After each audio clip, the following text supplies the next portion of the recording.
Senhor é bom, amém? Estão felizes? Estão com expectativa? Amém? Eu tenho certeza que sim. Tenho certeza que da parte do Senhor, irmãos, também há uma expectativa em liberar sobre a tua vida nessa noite. Amém? E para isso eu convidei um amigo, né, o Thiago Freitas, mais o William, para estar aqui nessa noite ministrando sobre as nossas vidas. Vem cá, Thiago. Ele estava escalado para ministrar no nosso treinamento, né, que seria quinta-feira, mas teve uma outra agenda, né, como foi falado aqui na quinta-feira, foi assim, não vai perder a oportunidade. Falei, pastor, mas eu quero ir aí, né, liberar a palavra que o Senhor colocou no meu coração, né, e prove ao Senhor estar aqui nessa noite. E eu tenho certeza, irmãos, que você vai sair daqui ampliado, fortalecido, direcionado, amém? Pela palavra que Deus colocou no bom depósito do coração do Tiago. Amém? Você pode estender suas mãos para cá. Senhor, muito obrigado, Pai. Muito obrigado porque temos aprendido e crescido a cada dia segundo a Tua palavra. Como diz aqui, Pai, há no bom depósito, Tiago, uma palavra para as nossas vidas nessa noite. Eu declaro, Pai, que será liberada, Pai, com ousadia, debaixo da unção do Teu Espírito sobre as nossas vidas nessa noite, ó Deus. Em nome de Jesus. Amém. Boa noite, irmãos. A graça e a paz. Mais uma vez me perdoe pela última quinta-feira. Nós tínhamos a semana das aulas demonstrativas e eu mesmo acabei fazendo confusão. Pedi 1 milhão de desculpas para o pastor. Mas como ele mesmo disse, né, tinha uma palavra no coração. Desde quando ele compartilhou e falou o tema que ia ser tratado e trabalhado, eu tinha uma palavra muito específica no coração. Quando cheguei aqui, né, quando chegamos aqui hoje, descobrimos que vocês estão aí às portas de uma nova fase, de uma nova estação. E eu tenho certeza que essa palavra vai poder trazer ainda mais instrução, confirmar coisas para esse novo tempo. Amém? Obrigado mais uma vez pelo convite, paciência. Grande prazer estar com vocês nessa noite, poder rever vários amigos. Né? Acredito que o pastor vai mencionar a presença de Ruth aqui nessa noite, de Márcio. Mas vou deixá-lo fazer depois. 1 Coríntios capítulo 3, abra comigo sua Bíblia. 1 Coríntios capítulo 3.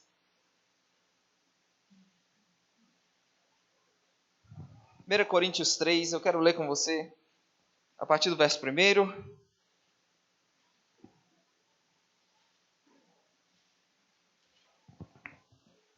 Verso 1, quantos acharam? Amém. O texto diz: eu, porém, irmãos, não vos pude falar como a espirituais, e sim como a carnais, como crianças em Cristo. Leite vos dei a beber, não vos dei alimento sólido, porque ainda não podíeis suportá-lo, nem ainda agora podeis, porque ainda sois carnais. E aí Paulo diz: porquanto, havendo entre vós ciúmes e contendas, não é assim que sois carnais e andais segundo o homem? Quando, pois, alguém diz, eu sou de Paulo, e outro, eu de Apolo, não é evidente que andais segundo os homens. Quem é Apolo e quem é Paulo? E aí Paulo responde: servos por meio de quem crestes, e isto conforme o Senhor concedeu a cada um. Você pode repetir isso comigo? O Senhor concedeu a cada um. Ele diz o que o Senhor concedeu. Eu plantei, Apolo regou, mas o crescimento veio de Deus. De modo que nem o que planta é alguma coisa, nem o que rega, mas Deus que dá o crescimento. Ora, o que planta e o que rega são um, e cada um receberá o seu galardão segundo o seu próprio trabalho, porque Deus é um Deus que trabalha com recompensa, amém? O texto diz, porque de Deus nós somos, e é disso que nós vamos falar nessa noite, de Deus nós somos cooperadores, lavoura de Deus, edifício de Deus, sois vós. Bom, Paulo, obviamente o tom da linguagem, né, o tom usado por ele aqui, você já logo, né, percebe que é um tom de correção. Uma igreja, né, tentada a formar partido em torno de ministros. Eu sou de Paulo, eu sou de Apolo. E Paulo vai corrigir a atitude deles. Quem é Paulo e quem é Apolo? Nós somos servos. Diante de Deus, irmãos, Paulo diz, todos nós somos igualmente servos. Não importa se ocupa a função pastoral, apóstolo, profeta, evangelista, não importa o que seja. Diante de Deus, nós somos igualmente servos. E o que Paulo diz é que o que nos diferencia uns dos outros é a tarefa que o Senhor do servo concedeu a cada servo executar e desempenhar. No caso específico, corrigindo a atitude dos coríntios, olha, vocês não precisam formar partido em torno de ministros, porque de Deus nós somos servos, o Senhor concedeu a cada servo uma tarefa específica. A Paulo, ele diz, Paulo, eu plantei, então o Senhor me concedeu plantar, me chamou, aquilo que Deus conta comigo para realizar no reino dele, como um cooperador dele, é plantar. Apolo, regar. O que de principal, né, vem a acontecer como resultado do nosso trabalho é responsabilidade divina, é Deus que dá o crescimento. Ele diz, de modo então que nem o que planta é alguma coisa, então ninguém tem que se orgulhar. Não importa quão bom o trabalho é feito, não há motivo para se orgulhar. Ele diz, o que planta e o que rega são um. Né? Ele diz 7, de modo que nem o que planta é alguma coisa, nem o que rega, mas Deus que dá o crescimento. O que planta e o que rega são um, como eu acabei de mencionar, porque diante de Deus igualmente nós somos servos. Ele diz, cada um vai receber o seu galardão segundo o seu próprio trabalho. Ele diz, porque de Deus nós somos cooperadores. E é isso que eu quero mexer com você nessa noite. De Deus nós somos cooperadores. A cada um de nós há um lugar no corpo de Cristo que nos pertence. Nessa mesma carta aos Coríntios, lá no capítulo 12, o apóstolo Paulo vai falar no verso 18 que Deus dispôs os membros do corpo, colocando cada um deles no lugar como lhe aprouve. Ele usa o corpo humano como analogia, né, fazendo analogia no fato de que somos o corpo de Cristo, individualmente somos os membros do corpo. Então não pode um membro dizer para o outro, porque né, sou do corpo, não sou parte do membro. Sou membro do corpo porque não estou no corpo, não sou parte daquilo que né, Deus está fazendo. Não, ele diz que aqueles membros que parecem menos dignos de honra, a esse nós damos maior honra ainda, para que não haja divisão no corpo de Cristo. A linguagem bíblica de chamado, de propósito, de serviço, de dons, de habilidades, de tarefas, né, de chamados e de tarefas que Deus conta com cada um individualmente, ela é vasta. Essa linguagem ela é vasta por todo o Novo Testamento. Você pode ler isso em Romanos 12, você pode ler, como eu mencionei, 1 Coríntios 12, você pode ler isso em 1 Pedro 4. Pedro chega ao ponto de dizer que nós devemos servir uns aos outros, 1 Pedro 4,10. Devemos servir uns aos outros, cada um com o dom que recebeu, como bons dispenseiros, como dispenseiros da multiforme graça de Deus. Ele está falando da graça de Deus em muitas cores, e nós somos uma cor dessa multiforme graça de Deus. Então aqui ele fala especificamente no fato, né, ele fala especificamente de que de Deus nós somos cooperadores. Pode dizer isso para você mesmo, diga eu sou um cooperador de Deus. E o que eu quero fazer com você nessa noite, né, seguindo ainda a ideia, o propósito né, do treinamento, eu quero compartilhar com vocês virtudes, né, qualidades que precisam existir na vida dos cooperadores. E eu acredito que se essas virtudes, essas qualidades, elas estiverem presentes nas nossas vidas, nós seremos pessoas ou cooperadores de valor incalculável para o reino de Deus. Nós precisamos entender que nós somos, número 1, cooperadores de Deus. Amém? Escolhemos estar debaixo da visão verbo da vida. Então, no que diz respeito à visão de Deus, verbo da vida para o Brasil, para o mundo, nós somos cooperadores. Amém, pessoal? Aproximando ainda mais da realidade de vocês, cada um de vocês é cooperador nessa igreja local, nessa visão e por aí vai. Então, o que eu quero compartilhar com você nessa noite são virtudes, né, características, qualidades que, se elas estiverem presentes nas nossas vidas, nós seremos cooperadores de valor incalculável para o reino de Deus, para a nossa liderança local, para a nossa igreja local. Amém? Tá pronto? Primeira virtude que precisa, que deve existir na vida desses cooperadores: lealdade, fidelidade. Precisa existir. Se queremos ser cooperadores de valor incalculável para o reino de Deus, precisa estar presente nas nossas vidas a lealdade, a fidelidade. Na mesma carta aos Coríntios, nós lemos aí o capítulo 3. Se você ler o capítulo 4, verso 1, olha o que Paulo diz. 4:1 diz. Podemos? 1 Coríntios 4:1. Ele diz: assim, pois, importa que os homens nos considerem como ministros de Cristo. E antes que você pense, eu não sou ministro, eu não prego, eu não ensino. A palavra ministro aqui, ela poderia ser traduzida como servo, tá bom? Ele usou a palavra doulos no capítulo 3, que é escravo, servo. 1 Coríntios 3 que nós lemos. E aqui ele usa a palavra rupereta, a palavra grega rupereta. São duas palavras diferentes, que na verdade significam a mesma coisa. Tá bom, pessoal? Importa que os homens nos considerem como ministros de Cristo, rupereta. Há quem diga que Quando essa carta foi escrita aos Coríntios, a palavra rupereta já não tinha mais o mesmo significado e sentido que ela tinha um pouco antes. O rupereta era uma espécie de escravo remador, um servo de baixa categoria que se assentava no porão do navio para remar a embarcação. Então outras pessoas viajariam alcançando seus destinos e o rupereta era esse escravo, esse servo de baixa categoria que se assentava no porão do navio para remar a embarcação. Como eu disse, tem estudiosos que acreditam que essa palavra, talvez no tempo em que essa carta é escrita aos Coríntios, ela não tinha mais esse significado, mas de qualquer forma, a palavra rupereta, como a palavra servo, que nós acabamos de ver no capítulo 3, elas significam a mesma coisa. Então, importa que os homens nos considerem como ministros de Cristo.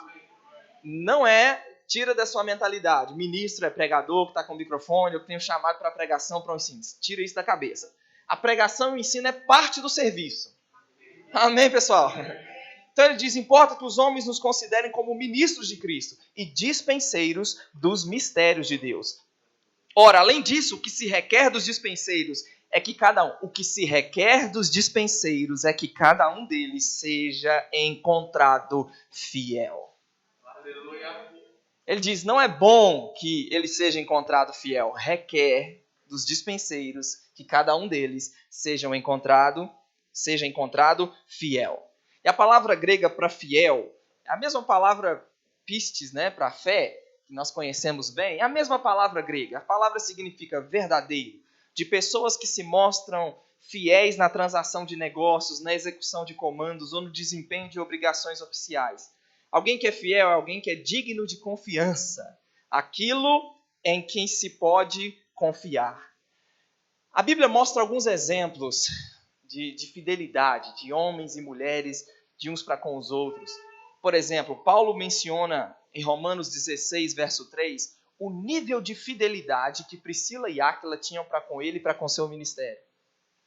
Romanos 16, verso 3, o texto diz, saudai Priscila e Áquila, meus cooperadores em Cristo Jesus, os quais, pela minha vida, arriscaram a própria cabeça. Olha que nível de lealdade, de fidelidade, de compromisso com uma visão. Não era somente com o homem em si, mas era com uma visão que esse homem carregava. Ele diz e elogia Priscila e Áquila, porque eles estavam dispostos a arriscar, pelo apóstolo Paulo, a sua própria vida, a sua própria cabeça. O texto diz, isso lhes agradeço, e não somente eu, mas também todas as igrejas dos gentios. A fidelidade de Priscila e Áquila, mencionada aqui por Paulo, elogiada por Paulo, não resultou em benefício somente para o apóstolo Paulo. Paulo diz, as igrejas dos gentios agradecem a fidelidade de Priscila e Áquila, a visão, ao propósito. Eu quero mostrar algumas qualidades de pessoas que são fiéis. Alguém que é fiel, ela vai se destacar de alguma forma. E esses são alguns dos destaques, algumas características que podem ser observadas na vida de pessoas que são fiéis. Número 1, elas são cuidadosas em cumprir uma promessa. Você pode confiar no que elas dizem. Aleluia. Alguém que é fiel cumpre o que diz. Amém, amém. Alguém que é fiel, as pessoas que são fiéis, elas completam suas tarefas com responsabilidade e dedicação. Você pode confiar que o trabalho será feito. Pessoas fiéis não desistem no meio do projeto. Elas começam e terminam com excelência. E eu não sei quem foi o autor, mas alguém sabiamente disse que maturidade é continuar fazendo o que precisa ser feito, mesmo quando a empolgação acaba. Porque quando a gente começa algo, não é assim? A gente começa entusiasmado, fervoroso, dispostos a fazer e a cumprir a tarefa, mas parece que o tempo vai passando, vai perdendo o gás, vai perdendo a empolgação, e alguém sabiamente, eu queria saber quem foi o autor de tal ensino, mas alguém disse sabiamente que maturidade é continuar fazendo o que precisa ser feito, mesmo quando a empolgação acaba. Irmão, tem dia que eu não quero pregar. Tem dia que eu não quero ensinar. Ainda mais quando vai começar agora o rema, aí vem 1, 2, às vezes 3 matérias, uma atrás da outra. Vai chegando lá na 3ª matéria, já estou saturado, já querendo descansar. A última coisa que eu quero fazer é ensinar, é pregar.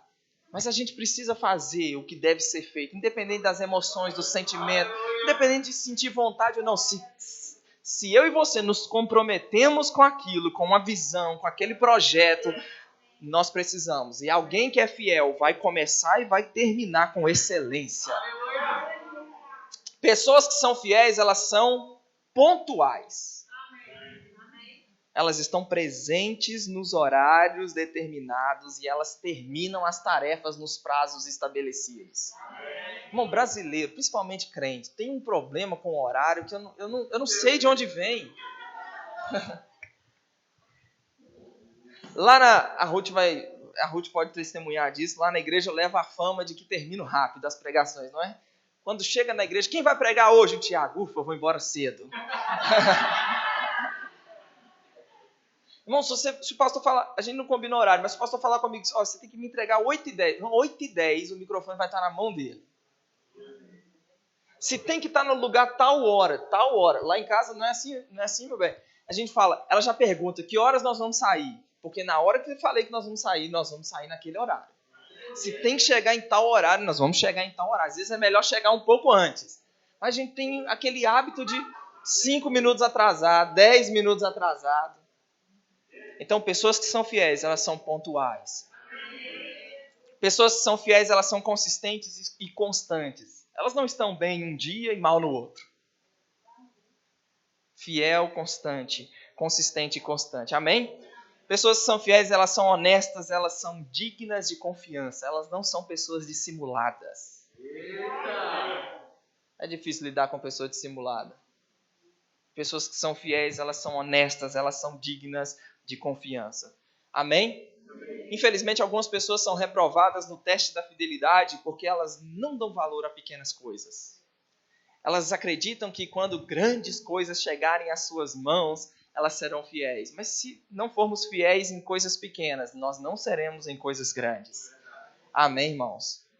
Então você vai olhar para a sua própria vida, eu posso olhar para a minha própria vida, para todos esses anos de ministério, de avanço, e eu consigo perceber e olhar lá atrás fidelidade em coisas tão pequenas que para algumas pessoas seria facilmente descartável. E aí a gente vê a fidelidade de Deus à medida que somos fiéis naquilo que Ele confia às nossas mãos.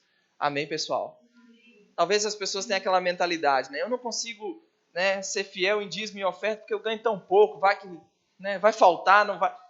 Não adianta, você pode daqui a pouco prosperar e ter muito dinheiro. Se não é fiel aqui no pouco, não vai ser fiel quando... Amém, gente? Amém. Então, número 1, se queremos ser cooperadores de valor incalculável para o reino de Deus, nós precisamos ser pessoas leais, fiéis. Amém? Número 2, se queremos ser pessoas de valor incalculável para o reino de Deus, nós precisamos aprender a nos relacionarmos uns com os outros. John Maxwell disse: muitas vezes o que separa o sucesso do fracasso é a nossa habilidade nos relacionamentos. Não importa o que você queira fazer, se não é capaz de alcançar sucesso junto a outras pessoas, nunca o alcançará. Então, mesmo que as nossas habilidades elas sejam importantes, talvez não exista nenhuma outra qualidade que possa afetar mais a eficácia do nosso ministério do que as nossas habilidades sociais. O quanto sabemos nos relacionar uns com os outros. É curioso, Gálatas capítulo 5, vai lá comigo. Alguém pode ter o dom de cantar, pregar, liderar, aconselhar, administrar. Se não souber se relacionar, lidar com outras pessoas, tudo isso pode ir por água abaixo. E, geralmente a gente conhece muito bem esse texto, Gálatas capítulo 5, deixa eu abrir aqui. A gente conhece muito bem esse texto, mas nunca... Eu, pelo menos, por muito tempo, não parei para considerar o que levou Paulo a falar de obra da carne e fruto do Espírito. Gálatas 5, nós conhecemos bem o verso 16. Digo, porém, andai no Espírito e jamais satisfareis as concupiscências dos desejos da carne. Não é isso que o verso 16 diz? Só que a gente, muitas vezes, não considera o que levou Paulo a falar sobre andar no Espírito e não cumprir os desejos da carne. Porque ele diz, digo, porém. Não é isso? Lê um pouquinho antes. 13. Porque vós, irmãos, fostes chamados à liberdade. Porém, não useis da liberdade para dar ocasião à carne.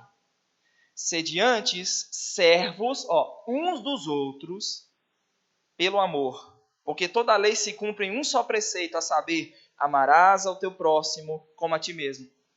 Se porém, ou se vós porém, ou seja, ao contrário de ser de servos uns dos outros pelo amor, porque toda a lei se resume em amarás ao teu próximo como a ti mesmo, ou seja, então, ao contrário de serem servos uns dos outros, amarem uns aos outros, se porém vocês derem ocasião à carne, se porém vos mordeis e devorais uns aos outros, vede que não sejais mutuamente destruídos. Olha isso.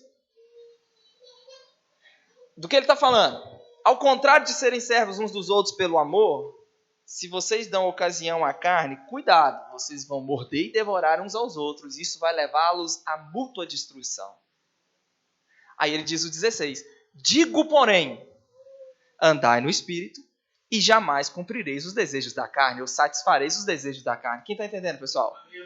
Então, o que ele está dizendo? Se eu e você andarmos no Espírito, nós seremos servos uns dos outros pelo amor e nós não vamos nos morder e devorar uns aos outros. Aí, quando ele vai listar, ele menciona especificamente a milícia que há entre a carne e o Espírito, porque o Espírito, o homem interior, foi regenerado. A carne ainda não foi transformada. Então, há uma milícia. A carne quer fazer uma vontade, o homem interior quer fazer outra vontade. Aí ele diz no verso 19, ele começa a listar as obras da carne. As obras da carne são conhecidas e são. Aí ele fala de 3 pecados específicos na área sexual: impureza, prostituição, impureza, lascívia. Está aí comigo? Sim. Ele fala de idolatria, ele fala de feitiçarias. Amém? Agora, se você contar comigo, ele vai falar de 8 obras da carne que estão intimamente ligadas à forma como nos relacionamos uns com os outros. Por quê? Porque o que o levou a falar de viver no Espírito e não cumprir os desejos da carne é num contexto de crentes mordendo e devorando uns aos outros. Aí ele vai falar de 8 obras da carne que estão intimamente ligadas à forma como nos relacionamos uns com os outros. Conta comigo. Ele fala, número 1, de inimizades. A palavra grega para inimizade é falta de amizade, aversão, antipatia, ressentimento, amargura, rancor e mágoa. Graças a Deus não existe aqui ninguém com rancor, mágoa, amargura, um para com o outro.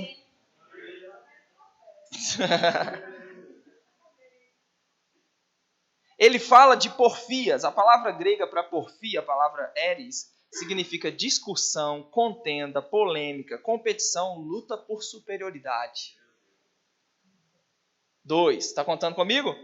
3, ele fala de ciúmes, ou dependendo da sua versão, emulações. Essa palavra grega é a palavra zelos, que significa sentimento que nos incita a igualar ou superar o outro. Concorrência, inveja amarga pelo sucesso do outro, um desejo intenso pela vantagem pessoal. Do que ele está falando? Ele está falando de que isso é obra da carne e que se isso existir no nosso meio, nós estamos mordendo e devorando uns aos outros. Ele fala de iras. Ira, a palavra tumus, significa ira ou fúria explosiva que irrompe através de palavras e ações violentas. E, infelizmente, muitas vezes as pessoas debaixo de pressão, elas facilmente se iram. Explode. Paulo diz, discórdia ou peleja. Quantas são já? Peraí. 1, 2, 3, 4. Quinta, discórdia ou peleja. Eritéia, a palavra grega, significa combate, luta, briga, ambição egoísta ou cobiça por poder.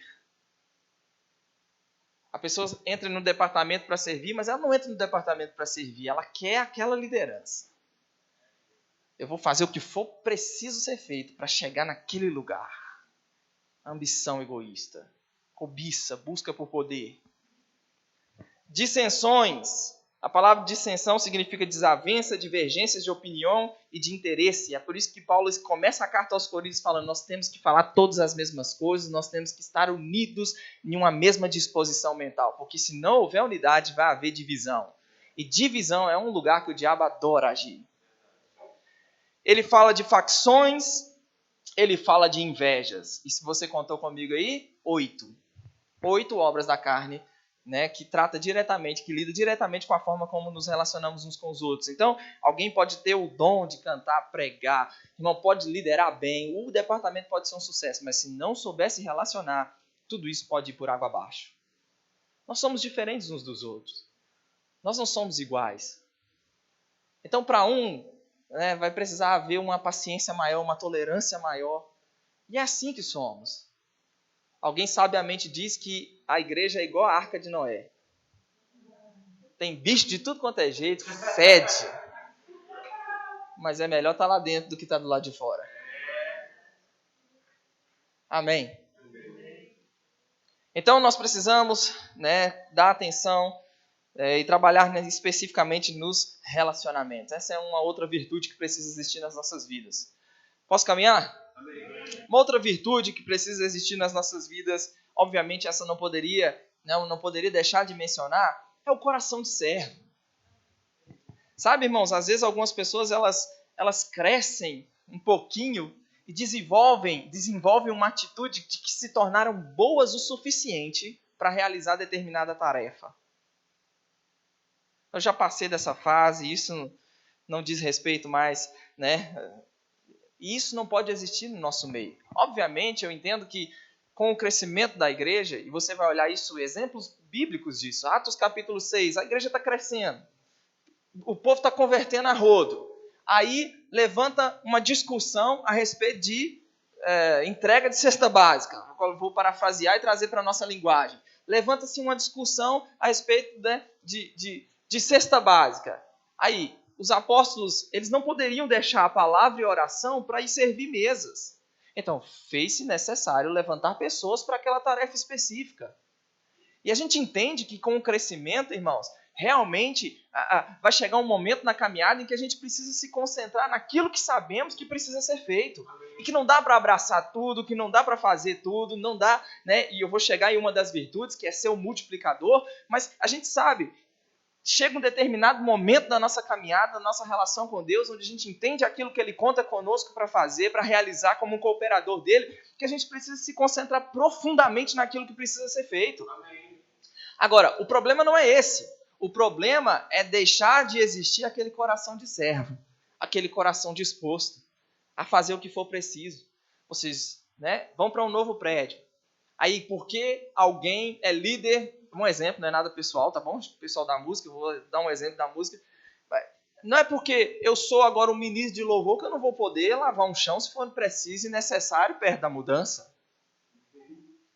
Não é porque eu estou liderando o departamento de missões que eu não vou poder rolar uma parede, passar uma tinta numa parede ou limpar. Quem está me entendendo? Amém. Jesus, você conhece bem a história, lembra? Capítulo 20 de Mateus, verso 20. Capítulo 20 de Mateus, verso 20, o texto diz: Então se chegou a ele a mulher de Zebedeu com seus filhos e, adorando-o, pediu-lhe um favor. Olha a ousadia dela. Perguntou-lhe: Que queres? Ela respondeu: Manda que no teu reino estes meus 2 filhos se assentem, um à tua direita e outro à tua esquerda. Mas Jesus respondeu: Não sabeis o que pedis. Podeis vós beber o cálice que estou para beber? Responderam-lhe: Podemos. Então lhes disse: Bebereis o meu cálice, mas o assentar-se à minha direita e à minha esquerda não me compete concedê-lo. É, porém, para aqueles a quem está preparado por meu Pai. Ora, ouvindo isso, os 10 indignaram-se contra os 2 irmãos. Né? Não era de se esperar uma atitude diferente. Então Jesus, chamando-os, disse: Sabeis que os governadores dos povos os dominam e que os maiorais exercem autoridade sobre eles. Não é assim entre vós.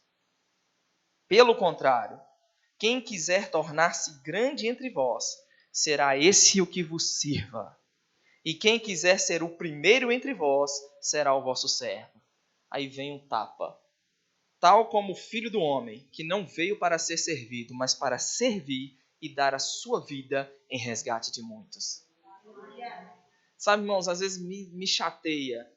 Ministros, homens do Evangelho, homens e mulheres de Deus poderosos no Evangelho, poderosos na palavra, que se comportam com tanta...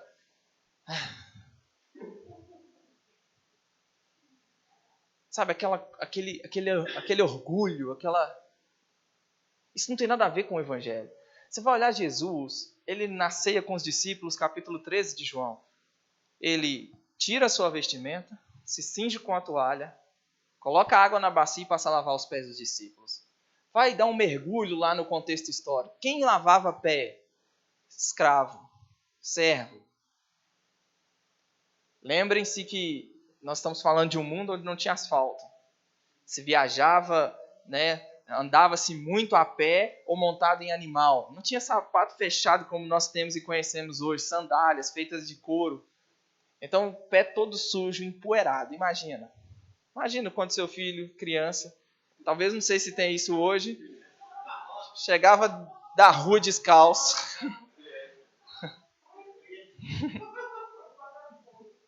A Bíblia diz que Jesus tira sua vestimenta, se cinge com a toalha e passa a lavar os pés dos discípulos. Quem fez isso? Aquele que era a palavra, que estava com Deus, que era Deus. Tirou a sua vestimenta. Paulo interpretou isso dizendo, ele subsistindo em forma de Deus, não julgou como usurpação ser igual a Deus. Tirou a vestimenta, a si mesmo se esvaziou, cingiu-se com a toalha, assumindo a forma de servo, sendo reconhecido em figura humana. Ele se rebaixa. Porque não veio para ser servido, mas para servir. Nós não podemos perder o coração de servo. Amém? Escuta o que eu vou te dizer. Aqueles que trazem o maior benefício para a igreja local são aqueles que simplesmente buscam servir, pois não estão competindo por posição ou buscando prestígio e reconhecimento. Aqueles que trazem o maior benefício para a igreja são aqueles que simplesmente buscam servir. Amém, pessoal? Amém. Até que horas nós vamos? 8h03, vocês terminam que horas? O pastor está falando, hein?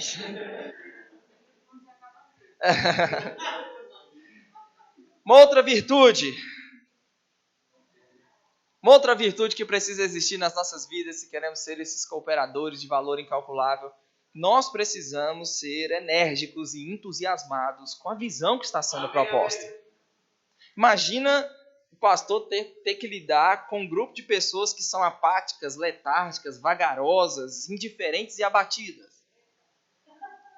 Ele apresenta, sugere algo e as pessoas reagem com desinteresse, com preguiça, falta motivação, falta vontade, não investe nenhuma energia.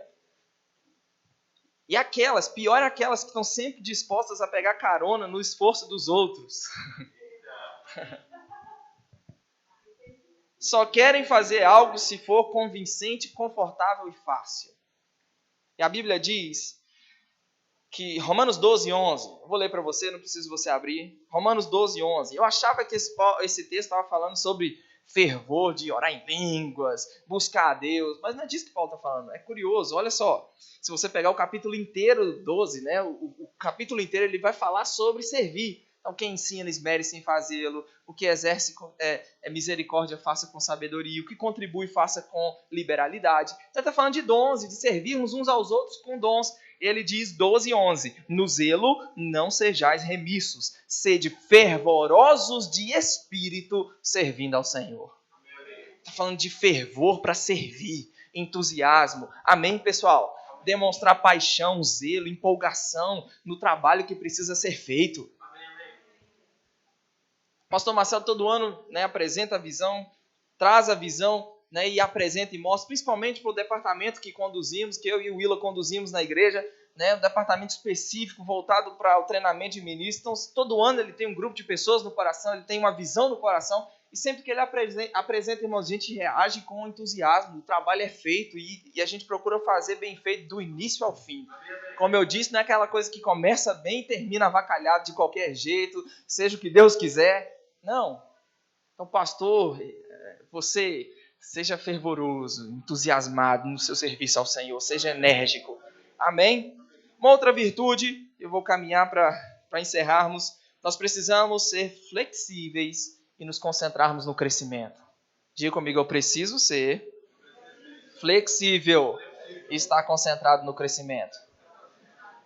Pessoas que são flexíveis e estão concentradas no crescimento, elas sempre estão dispostas a aprender algo novo. Elas sempre se mantêm atualizadas em sua área específica. Irmãos, há um perigo na desqualificação. Hoje, quem mexe com ortodontia, sabe. Antigamente se usava muito aqueles aparelhos, né? Que era, como era o apelido daquilo? Eu usei por 3 anos. Bracket, né? Bracket ou bracket? Bracket. Eu usava aquele... Pensa num negócio que... Quem já usou o aparelho sabe o que eu tô falando. Chegava aquele dia do mês da manutenção e aquilo era apertado, era uma dor insuportável. Só que o tempo está passando e hoje tem um tal de um aparelho chamado Invisalign.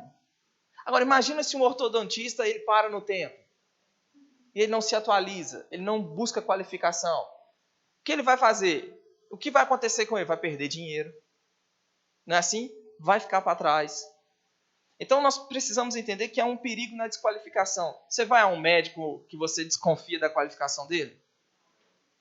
Você entrega seu carro a um mecânico que você desconfia da qualificação dele? Então, imagina nós que estamos lidando com o destino eterno de pessoas.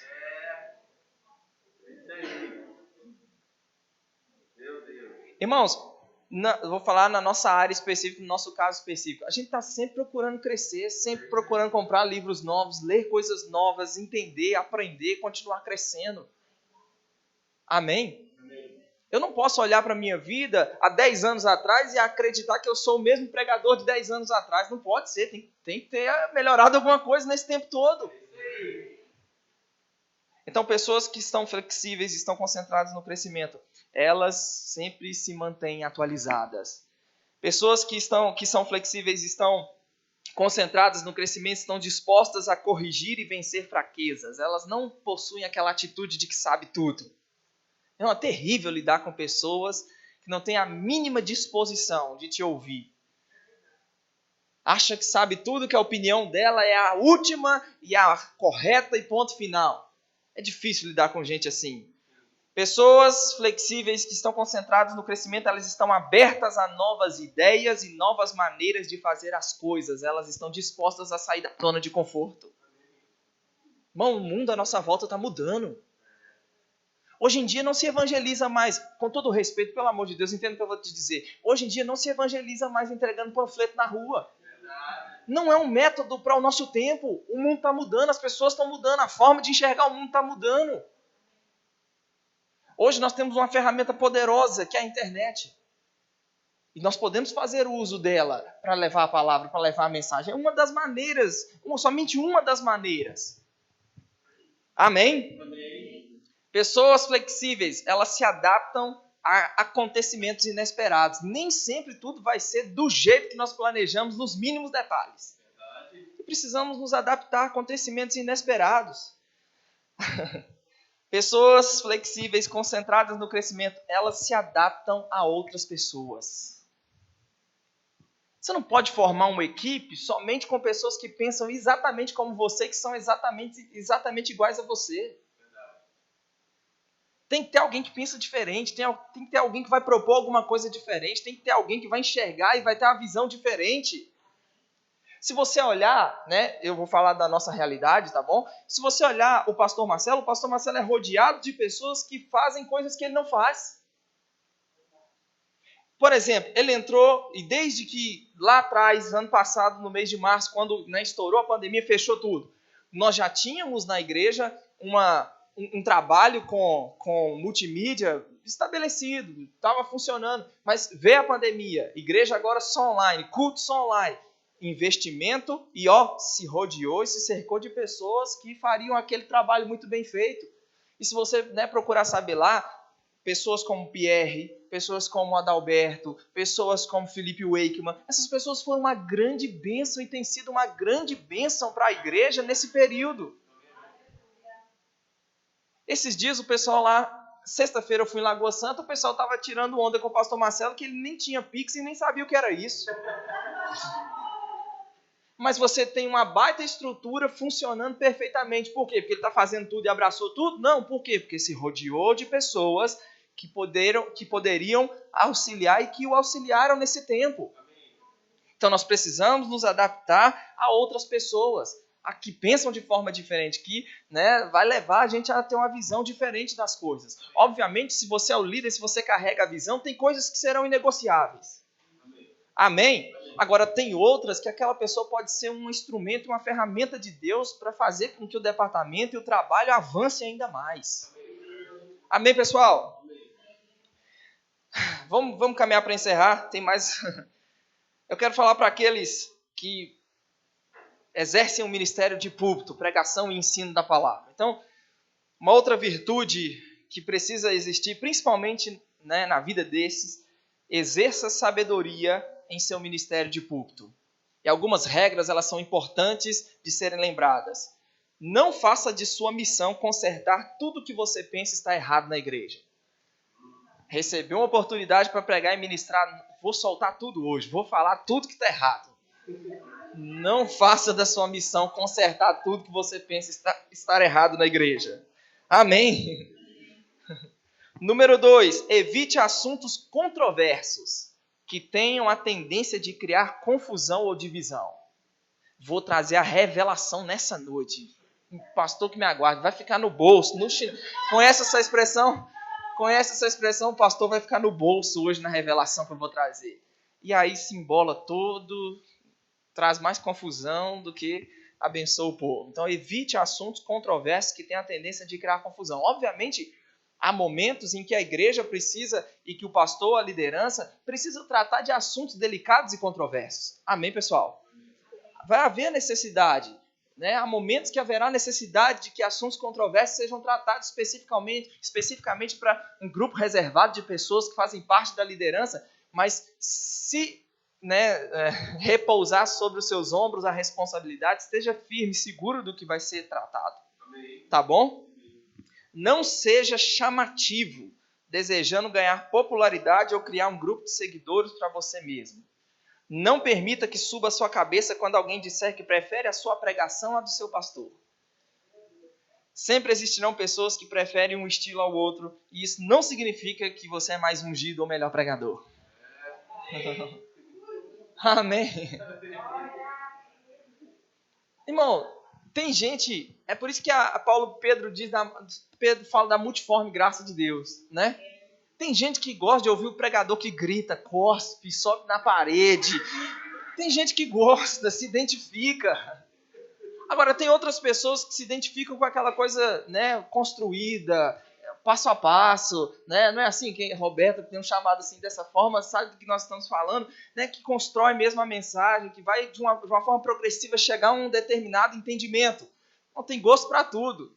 Agora, não significa que um é melhor do que o outro. Tá bom? Não mude os móveis de lugar. Você chega na casa de alguém, você é visita, você chega lá, não gostei do sofá, da posição. Esse painel tá horroroso, tira esse painel daí. Não mude os móveis de lugar, tá bom? Certifique-se de que o que vai ser ensinado esteja de acordo com as doutrinas, visão, crença da igreja e do pastor. Então pregue a respeito de assuntos comuns, coisas que você e o pastor concordam. Irmão, eu acho que eu nunca falei isso abertamente, mas tem coisas na palavra de Deus que eu penso de forma diferente do pastor Marcelo. Eu tenho alguns pontos de vista mínimos, mas tem alguns que eu penso diferente dele. Agora, você acha que eu vou cometer a insensatez de ir no púlpito onde ele é o pastor e vou pregar diferente do que ele pensa e concorda? De forma nenhuma, isso é uma tremenda tolice, insensatez, isso vai causar divisão. Isso vai fazer, se eu agir dessa forma, eu vou criar um grupo, um partido em torno de mim mesmo e das minhas ideias. E lá na frente isso pode trazer danos. As pessoas vão começar a preferir um em detrimento do outro. Não, eu acho que é ele que está certo. Então não mude os móveis de lugar, tá bom? E eu sei, e ontem o Willa foi falar para um grupo de treinamento do pastor Gilson, e ela chegou em casa comentando isso, e acho importante, nesse ponto específico, mencionar isso. Há uma pressão muito grande para pregar nas igrejas do Verbo da Vida. Não sei como é aqui, mas aqueles que estão começando, que vão pregar na igreja Verbo da Vida, eles se sentem muito pressionados. Por quê? Pressionados de que forma? Não, tem que trazer uma revelação nova. Eu tenho que trazer algo mirabolante, algo que vai deixar todo mundo de queixo caído. Uau, que revelação! E ela disse algo que me marcou muito ontem. Ela disse, está andando à luz da revelação que tem?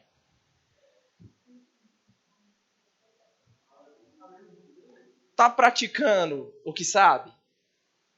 Se estiver praticando o que sabe, tudo bem. Agora não adianta, se não está praticando aquilo que acredita que sabe, tentar inventar moda. Tentar inventar e trazer coisas mirabolantes. Amém? Eu não sei aqui, vou dizer lá do nosso contexto. Às vezes, dependendo de quem vai pregar, tem uns fiscais de doutrina que já sentam e fica assim, ó.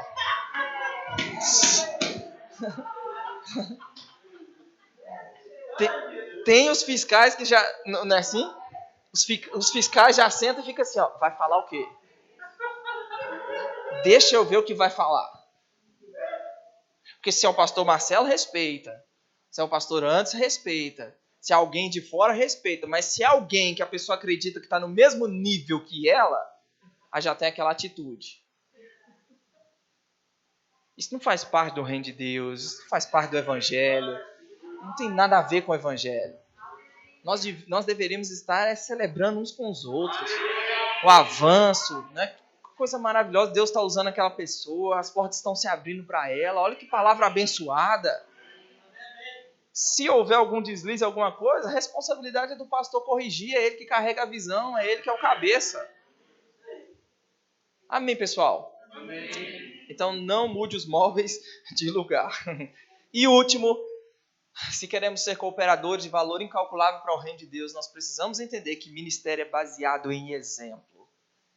Nós precisamos ter uma conduta exemplar. Repita comigo, conduta exemplar. Não se trata apenas de produtividade, mas primeiramente de uma conduta irrepreensível. E você vai ver as epístolas que a teologia chama de epístolas pastorais.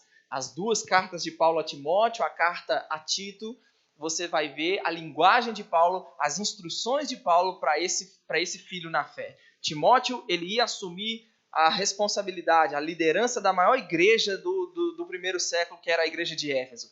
Então, ele, um jovem ministro, vai assumir tamanha tarefa e tamanha responsabilidade. E eu acredito que a gente pode aprender alguma coisa com as instruções de Paulo a esse filho na fé. Por exemplo, 1 Timóteo 4,12, vai lá. 1 Timóteo 4,12. Olha o que Paulo diz a Timóteo. Capítulo 4, verso 12. Ele diz: ninguém despreze a tua mocidade, porque era novo e ia assumir uma baita tarefa. Então ele diz, pelo contrário, olha o que ele diz: torna-te padrão dos fiéis. Torna-te padrão dos fiéis na palavra, no procedimento, no amor, na fé, na pureza. Paulo não disse a Timóteo, Timóteo, ensine sobre amor, fé, pureza. Não, ele diz, torna-te um padrão. Que a sua vida pregue antes das suas palavras. Que a pregação sobre pureza, sobre fé, sobre palavra, seja primeiramente vista, testemunhada pela sua vida e pelo seu comportamento. Ele diz, até a minha chegada, aplica-te à leitura, à exortação e ao ensino. Fala ou não falo da leitura? Estou inspirado, você contou a história ontem lá. Paulo diz para aquele que exerceria um ministério de pregação e de ensino, tá bom? Aqui é especificamente para alguém que exerceria um ministério de pregação e de ensino. Tem um chamado para pregação e para o ensino? Tem que enfiar a cara na leitura. Tem que ler. Amém, pessoal? Amém. Ele diz, aplica-te à leitura, à exortação e ao ensino. Não te faças negligente para com o dom de Deus que há em ti. Então, o que é se fazer negligente para com o dom de Deus que há em ti? Não observar esse requisito necessário para se estar no ministério, ser um padrão, ser uma referência, ser aplicado à leitura, ser aplicado à exortação, ao ensino. Não te faças negligente para com o dom de Deus que há em ti, o qual te foi concedido mediante profecia com a imposição das mãos do presbitério. Medita nessas coisas e nelas ser diligente, porque para que o teu progresso seja manifesto, a todos seja manifesto. Olha de novo, tem cuidado de ti mesmo e da doutrina. Cuidado de Paulo, cuida da sua vida, Timóteo. Cuida da doutrina. Continua nesses deveres, porque fazendo assim salvarás tanto a ti mesmo como aos teus ouvintes. Irmãos, as pessoas elas estão nos observando. vai liderar um evento de 2 horas na igreja. Pronto, as pessoas estão observando. E é curioso, o pastor João Roberto falou isso na aula, o ofício do pastor, na escola de ministros. Ele diz, quando você não está no ministério, você não tem família, é você andando, por exemplo, ele deu esse exemplo, é você sozinho uma motocicleta, conduzindo uma motocicleta. Se você cai, você se arrebenta todo, mas você se arrebenta sozinho. Se você casou, já é você conduzindo um carro com a sua família. Sua esposa, filhos. E se alguma coisa der errado, você vai trazer dano para você, para sua família. Agora, se você está no ministério, é como se você estivesse conduzindo um ônibus cheio de gente. E se você não tem cuidado, você vai trazer dano para você mesmo e para a turma inteira. E quantas pessoas não vieram a naufragar na fé, não ficou no meio do caminho porque não soube lidar com líderes que não foram padrão referência? Quantos não se escandalizaram? Quem está entendendo? Amém. Não tiveram maturidade suficiente. Porque, em contrapartida, eu tenho aprendido muito isso da parte de Deus. Pode ser o ungido que for. Pode pregar bem o que for. Pode ter a igreja do tamanho que for. Pode ter o ministério do tamanho que for. Tem carne. E a carne não foi regenerada. A carne não foi transformada. E enquanto a carne não for transformada, vai ter que lidar com tentação. Vai ter que lidar com fraqueza.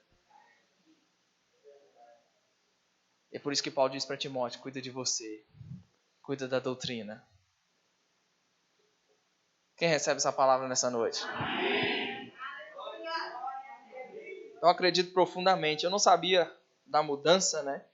Mas eu acredito que profundamente essa mensagem vai contribuir de alguma forma para esse novo tempo que a Igreja Verbo da Vida no Buritis vai experimentar.